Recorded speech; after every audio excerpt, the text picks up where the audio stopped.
Hey guys, Lohpally here with another video, and today we're going to be going over Blitzcrank Jinx versus Draven Thresh. But before jumping into the video, I want to let you guys know that we just launched our website, GameLeap.com, to help you rank up faster than ever before. You should go ahead and check it out because you'll find hundreds of in-depth guides organized into courses made by me and some of the highest rated challenger players. It costs the same as a Twitch sub if you use the discount link down below as you get your membership. We feel so confident in our product that we're happy to give you a full refund if you don't like it. See you inside. So we're going to be running Aftershock, Font of Life, Bone Plating, and Overgrowth with the Inspiration secondary with Minion Dematerializer. That way we can get the cannons and Cosmic Insight. So without further ado, let's jump into the video.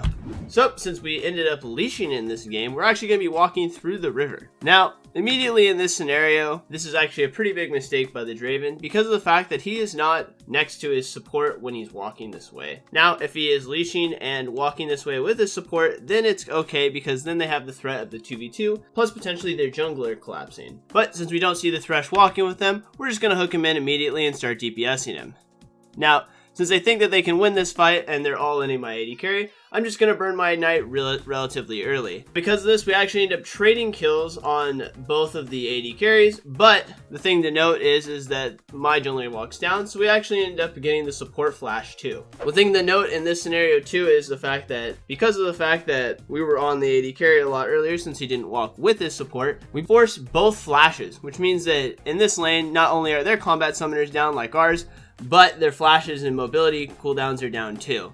Also, if you can kind of use the Evelyn as a reference point, since the jungler didn't show up at the start of this and everyone's kind of respawning and walking back to lane, the enemy jungler is most likely in the top side now, which means that the likelihood that we get ganked is substantially lower. On top of that, because of the fact that we have our mobility spells, aka our flashes, we'll be in good shape even if we do get ganked. Another thing to note too is that I actually got to sit and soak experience, whereas their support actually just reset. So, one of the techniques and one of the easiest ways to abuse certain champion matchups is the aftershock cooldown. What I am going to kind of retackle in this scenario is as follows. Aftershock has a relatively long cooldown, as it is 35-second cooldown in the early stages especially. It's the primary way that a champion is tanky throughout the early laning phase, and it's basically the only way for you to survive all lanes, especially if you're tank support. So baiting out the aftershock is a very valuable tool to have. Because I'm level 2 already, what I'm going to do is walk up and just auto attack the Thresh. Knowing that because the wave is so big,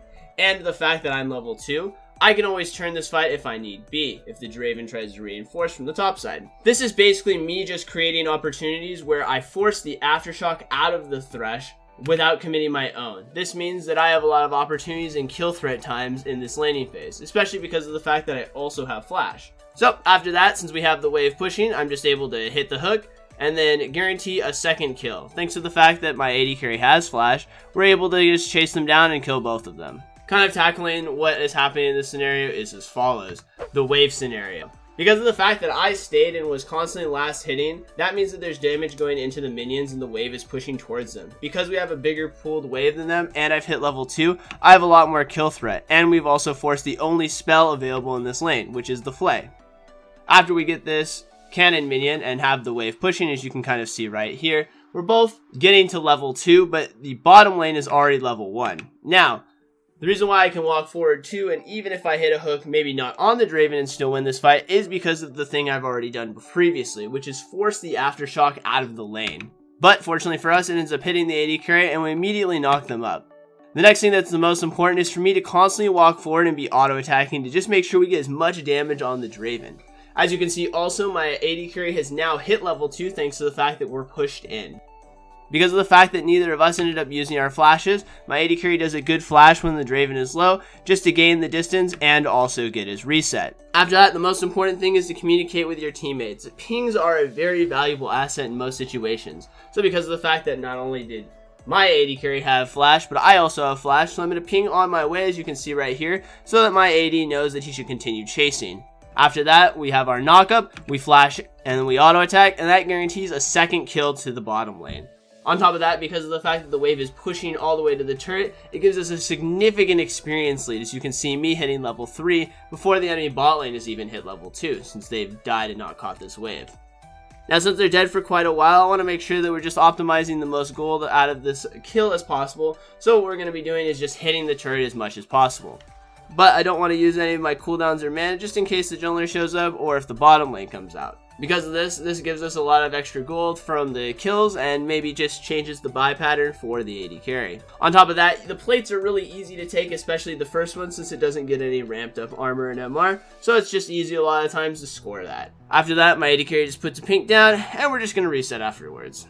Now the thing to note is because of the fact that we're winning the lane, I'm going to invest more into crushing my lane and potentially having the mobility to move around the map. So as you can see right here, I'm going to buy full mobility boots with my 1100 gold, get the rejuve beads, so we are leading off a little bit for the relic upgrade, and pick up a pink ward so I can control brushes. A lot of times, especially when you're starting to win on a champion that has good roam potential, is to get the mobility boots. A lot of times people make this assumption that you must get mobility boots and roam to other lanes though. This is actually not always the case, as mobility boots, especially if you're standing in the brushes, just gives you a lot of easy ways to engage on the enemy player because you have tier 2 boots and a lot of extra movement speed. Since we've taken the flashes from early stages and we're up in gold, it's just really good to have these items.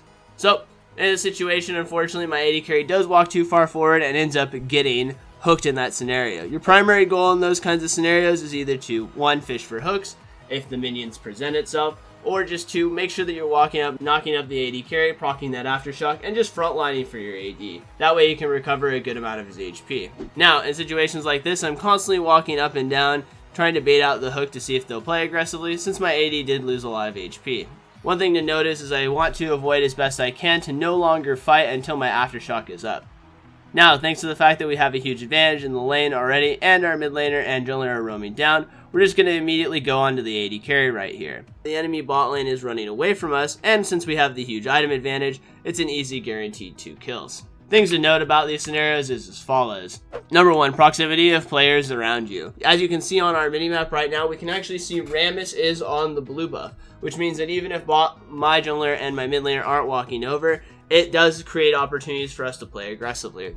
Now, because of the fact that everyone is coming in and we ping on our way, it's easy for us to just walk up and look for a fight. Because of the fact that my AD carry is substantially ahead in gold thanks to the early kills that we got, and the fact that the enemy Draven is 50% health, I want to be going on him first, because of the fact that I just want to guarantee that kill. Another thing to note is that we've already forced the Thresh's aftershock out. That way, if the Thresh, is left up, or the Draven gets away, it's an easy turn in that regard. So what we're going to do here is just immediately use our ignite for as much damage as possible. Once he starts kiting backwards and catching axis, this is the easiest time for you to look for a hook. Because of that and the fact that our W is giving us movement speed, we hit the hook, guarantee the knockup, and then we trap on top of it.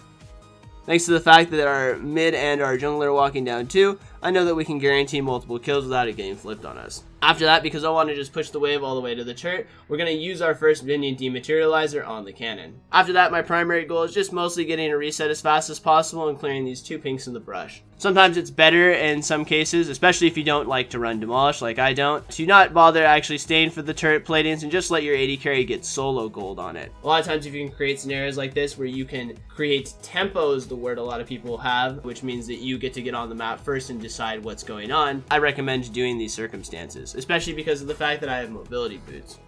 Now, since the mid laner is channeling back, there's no real options for me to roam mid, so I'm just going to immediately go back down to bottom lane. This is just to continuously snowball our advantage and make sure that we're scoring kills as frequently as possible. The main thing is now that we've got the lead advantage in this lane, it's pretty easy for us anytime we hit a hook to just force over and over again, since I'm a lot tankier than their Thresh, and Jinx does a lot more damage than the Draven, as you can kind of see right here, because he has Pickaxe and BF versus Vamp Scepter and a couple of longswords. Because we have a resounding amount of damage advantage, plus the experience advantage, we're just substantially tankier and deal more damage in general. Because of this, I can just play aggressively whenever I choose fit. One thing to note is making sure we're not playing too overly aggressive at random times though, because of the fact that we want to make sure that we are not getting ourselves ganked by anybody. Now, since the jungler is stepping in the bottom side, I'm just putting a pink in the brush so that it's hard for them to see and just fishing for hooks as best we can. Because we have a huge big wave pushing towards them, I'm not too worried about them potentially playing aggressive even if I miss the hook, and even though I did miss the hook, it's still good to be searching for those. After that, it's just mostly anytime that I don't have to use the minion dematerializer on a cannon, I'm not going to, and I'm just going to use my auto attacks. Another thing to note too is as you can see right here, the Thresh is constantly walking up, which means that we're most likely going to get ganked. That's why I'm playing exceptionally far back and what my AD carry should have done too. Unfortunately, he didn't play far enough back and he actually gets flash and flayed. He should have been standing on the bottom side next to me and using the brush. Anytime that Thresh was randomly walking up in a lane that he was already losing, it basically signals that we're going to get ganked. One thing I could have done better too is ping danger so that he knows that the jungler could potentially gank us in this circumstance. Now, since we know that the jungler is down here and he's walked over a lot of wards, I'm just going to walk over and start fighting him immediately. There's no need for me to use the hook at the start of this scenario because he could flash away, plus the knockup is guaranteed crowd control. Once he starts getting away though, then that's my cue to use my hook, knock him up, and just guarantee another lockdown and kill.